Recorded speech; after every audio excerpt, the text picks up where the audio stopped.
Welcome back. Now, many of you attempting to do DIY may come to a halt at the first hurdle, as you simply won't know what the part you're looking for is called. In this video, we are going to list all the parts commonly used when installing a toilet. Close-coupled toilet. Close-coupled refers to a toilet, where the cistern is mounted directly to the pan. Low-level toilet.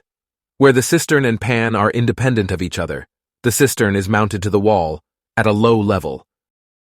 High-level toilet. Again, the cistern and pan are independent of each other, but in this situation, the cistern is mounted high up on the wall. Flush pipe. Low-level and high-level cisterns will be connected via a flush pipe. The flush pipe will be sealed in the back of the pan with a flush cone.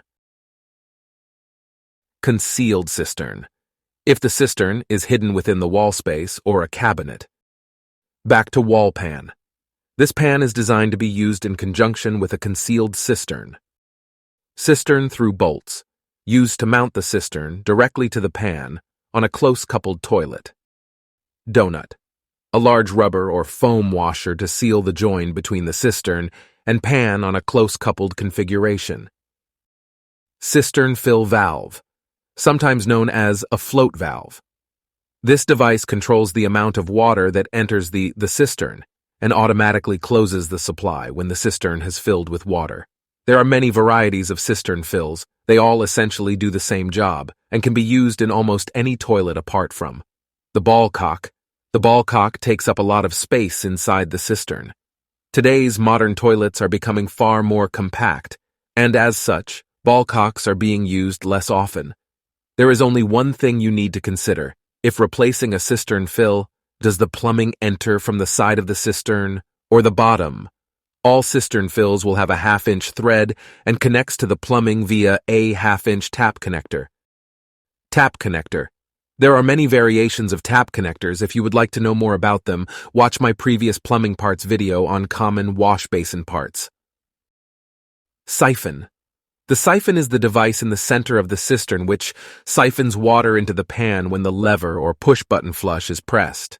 There are many variations of the siphon, but all that one needs to consider is, do I need a push-button or a lever flush siphon?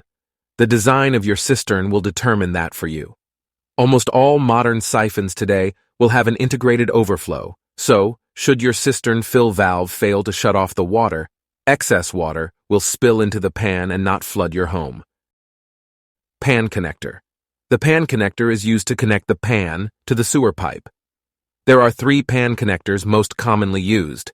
The straight pan connector, for situations where the waste pipe exits directly through the wall behind the toilet. Bent or angled pan connector, for situations where the waste pipe is off to one side. Flexi pan connector.